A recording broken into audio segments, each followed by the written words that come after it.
نحمده ونصلي على رسوله الكريم أما بعد فأعوذ بالله من الشيطان الرجيم بسم الله الرحمن الرحيم رب اشرح لي صدري ويسر لي أمري واحلل عقدة من لساني يفقهوا قولي رب زدنا علما اللهم فقهنا في الدين اللهم إنا نسألك علما نافعا وعملا متقبلا ورزقا طيبا اللهم انفعنا بما علمتنا وعلمنا ما ينفعنا وزدنا علما آمین یا رب العالمین۔ آج ہم نئی سورۃ المزمل پڑھیں گے۔ دیکھتے ہیں سورۃ المزمل کو۔ یہ سورت بعض عملیات کرنے والوں اور ان کے اندر بہت پاپولر ہے اور کہا بھی جاتا ہے سورہ مزمل پڑھی جائے، لیکن لوگوں کو اکثر اس کا پتہ ہی نہیں ہے کہ اس میں ہے کیا۔ پڑھنے میں تو سب بڑا وہ کرتے ہیں، اتنی دفعہ پڑھ لیں، یہ اتنی دفعہ سے کریں، لیکن کیا کہتی ہے یہ سورہ، اس کی طرف بھی تو توجہ دینی چاہیے اور اس میں سے سبق لے کے اپنی زندگی میں ان چیزوں کو شامل کرنا چاہیے۔ تو دیکھتے ہیں الشیطان الرجیم۔ یا ایہا المزمل، زئی کے اوپر تشدید ہے، مزمل یعنی لپیٹ کے، کپڑے کو لپیٹ کے، اوڑھ کے لیٹنے والے، سونے والے۔ اللہ تعالیٰ نے نبی علیہ الصلوۃ والسلام کو یہاں پر یا محمد نہیں کہہ کر پکارا بلکہ یا ایہا المزمل کہہ فرمایا۔ اور عربوں میں یہ رواج تھا کہ جب کسی پیارے کو نرمی کے ساتھ، محبت کے ساتھ انہوں نے مخاطب کرنا ہوتا تھا تو وہ اس کا نام اس کی حالت سے ڈیرائیو کرتے تھے۔ اس کی ایک مثال یہ ہے کہ ایک دفعہ حضرت علی اور حضرت فاطمہ رضی اللہ تعالیٰ عنہما، ان کے درمیان کچھ بات کے اوپر کچھ جھگڑا ہو گیا۔ نبی علیہ الصلوۃ والسلام جب حضرت فاطمہ رضی اللہ تعالیٰ عنہ کے پاس آئے تو علی رضی اللہ تعالیٰ عنہ کا پوچھا، انہوں نے فرمایا کہ وہ تو ناراض ہو کے گھر سے چلے گئے۔ آپ صلی اللہ علیہ وسلم ان کی تلاش میں نکلے، دیکھا تو مسجد میں زمین پہ سو رہے ہیں اور وہاں پہ تو کوئی فرش نہیں تھے، تو جو مٹی تھی، کچی مٹی ہوتی تھی، مٹی ماتھے پہ لگ گئی تھی۔ آپ صلی اللہ علیہ وسلم نے فرمایا یا ابو تراب، اے مٹی کے بیٹے، یعنی آپ صلی اللہ علیہ وسلم نے جو ان کی حالت تھی اس وقت نا، اسی کے مطابق ان کو خطاب فرمایا۔ یہاں پر نبی علیہ الصلوۃ والسلام لیٹے میں کپڑا لے کر، بعض روایات میں یہ آتا ہے کہ آپ صلی اللہ علیہ وسلم پر جب وحی نازل ہوئی تو اس وقت تو آپ صلی اللہ علیہ وسلم بہت گھبرا کے گھر آئے تھے، اور یہ دوسری بھی روایات آتی ہے کہ آپ صلی اللہ علیہ وسلم نے جب جبرائیل علیہ السلام کو ان کی اصلی حالت میں دیکھا تھا کہ آسمان میں ہے اور ایسے پورا آسمان بھرا ہوا ان کے پروں سے، تو اتنے دہشت زدہ ہو گئے تھے کہ گھر آئے اور خدیجہ رضی اللہ تعالیٰ عنہ سے فرمایا زمیلونی زمیلونی، مجھے اڑا دو کپڑا، مجھے اڑا دو۔ تو وہ بھی کس سے ہے؟ یہ مزمل بھی اسی سے ہے نا، یعنی ایک ہی روٹ ہے نا، زئی میم لام، تو زمیلونی اور مزمل، تو اسی سے اللہ تعالیٰ نے ان کو خطاب فرمایا کہ یا ایہا المزمل، اے کپڑا لپیٹ کر لیٹنے والے۔ دوسرا اس میں یہ بتایا گیا ہے کہ نبی علیہ الصلوۃ والسلام کو ایک طرح سے یہ اب کہہ دیا گیا کہ اب اٹھنے کا وقت ہے، اب لیٹنے کا وقت نہیں ہے، اب عمل کا وقت ہے۔ اب اے کپڑا لپیٹ کر لیٹنے والے، اب مشقت کا وقت شروع ہونے لگا ہے، قم، کھڑے ہو جائیے، اب تو کھڑے ہو جائیں، اب تو یعنی کام کا وقت آ گیا۔ اور یہ بڑی ذمہ داری آپ کو جو دی گئی ہے اس کو اٹھانے کا ٹائم آ گیا۔ آپ کو پتا ہوگا کہ آپ صلی اللہ علیہ وسلم جب گھبرائے ہوئے گھر پہنچے تھے تو آپ نے حضرت خدیجہ رضی اللہ تعالیٰ عنہا سے فرمایا تھا مجھے تو اپنی جان کا اندیشہ ہے، یعنی میری جان کو خطرہ ہے کہ یہ کیا، تو وہ کیا آگے سے جواب دیتی ہیں کہ آپ گھبرائیں نہیں، اللہ آپ کو ضائع نہیں کرے گا، آپ تو یہ کرتے ہیں، آپ تو یہ کرتے ہیں، یعنی یتیموں مسکینوں بیواؤں ان کا سب کا خیال کرتے ہیں۔ تب آپ صلی اللہ علیہ وسلم کپڑا لپیٹ کر لیٹ گئے تھے، ٹھیک ہے، تو آپ چادر لے کر لیٹے ہیں۔ اچھا آپ دیکھیں گے آگے انشاءاللہ اگلی صورت میں یا ایھا المدثر ہے، تو مدثر بھی کپڑا لپیٹ کے لیٹنے والا، مزمل بھی کپڑا لپیٹ کے لیٹنے والا، تو دونوں میں فرق کیا ہے پھر؟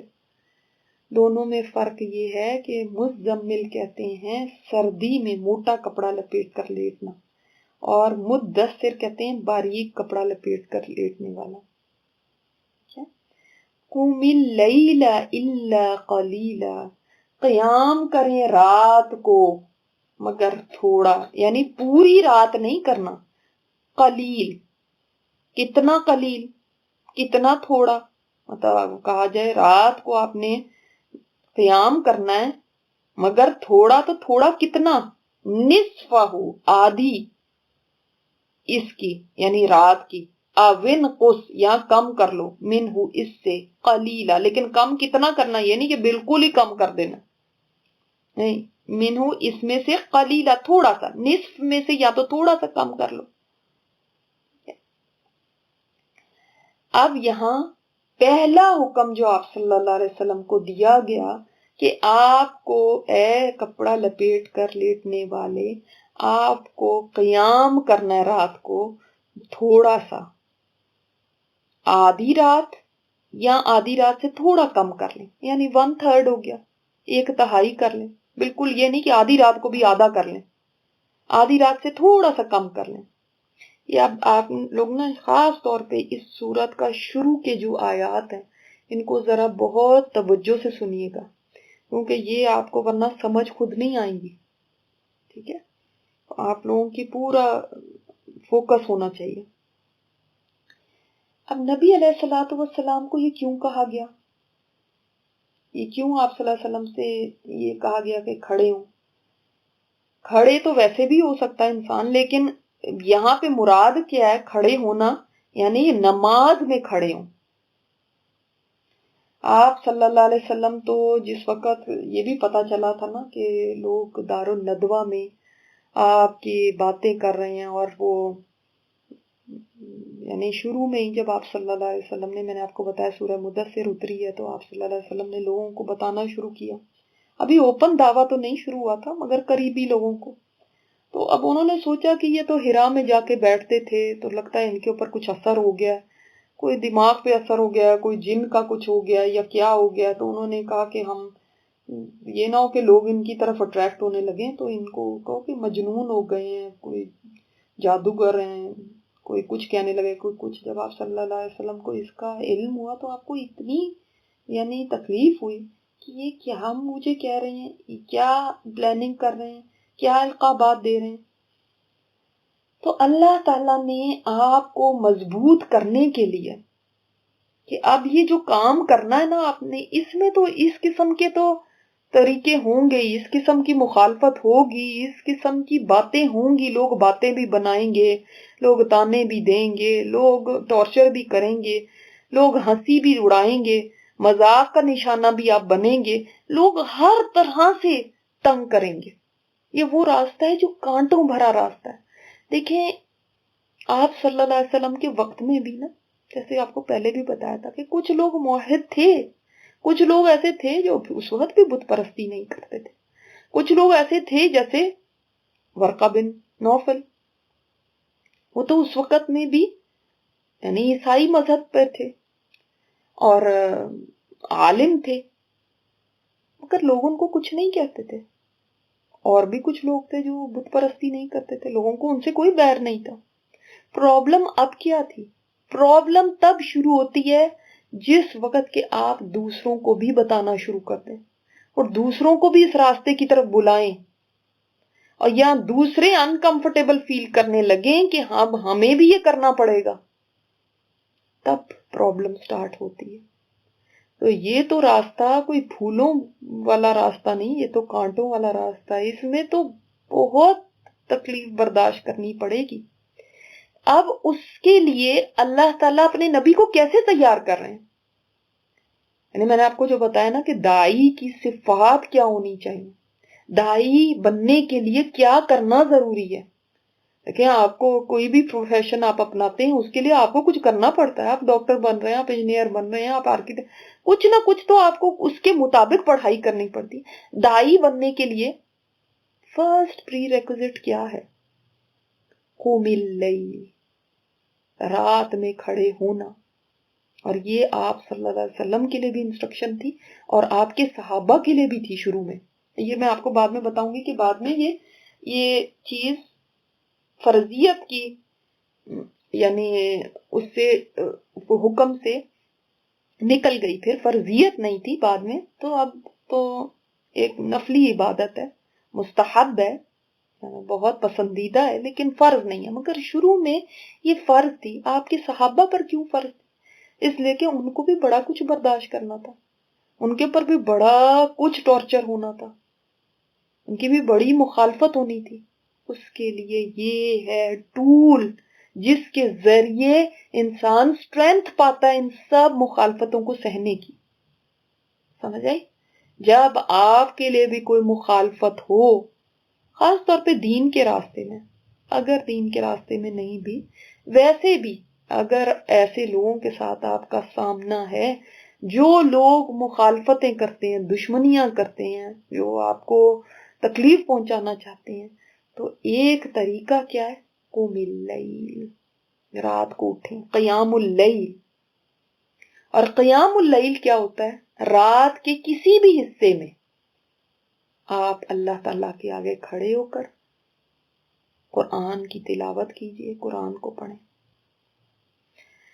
اب دیکھیں، اگر رات کے کسی حصے میں بھی کھڑے ہوں گے اس کو کیا کہتے ہیں؟ قیام اللیل۔ اور اگر لاسٹ 1/3 نائٹ میں آپ کھڑے ہوتے ہیں اللہ کے آگے تو اس کو کیا کہتے ہیں؟ تہجد۔ تو کہا گیا رات کو آپ کھڑے ہوں، مگر تھوڑا سا، کتنا تھوڑا؟ آدھا یا سے کم، یعنی یہ بھی کافی زیادہ۔ رات کب سے شروع ہوتی ہے؟ مغرب سے لے کر فجر تک یہ رات ہے، ٹھیک۔ اب اس کے اندر بھی اس کو آدھا کر لیں، پاپی بہت ہے، جائے گا، یہ تو ضرور مان لے گا میری بات، یہ آ گئے تو اچھا ہو جائے گا کام۔ نہیں، سب سے چھوڑ دو، کٹ جاؤ اندرونی طور پہ، ٹھیک ہے؟ تینوں باتیں سمجھ آ گئی؟ سبحانک اللہم و بحمدک، نشہد ان لا الہ الا انت، نستغفرک و نتوب الیک۔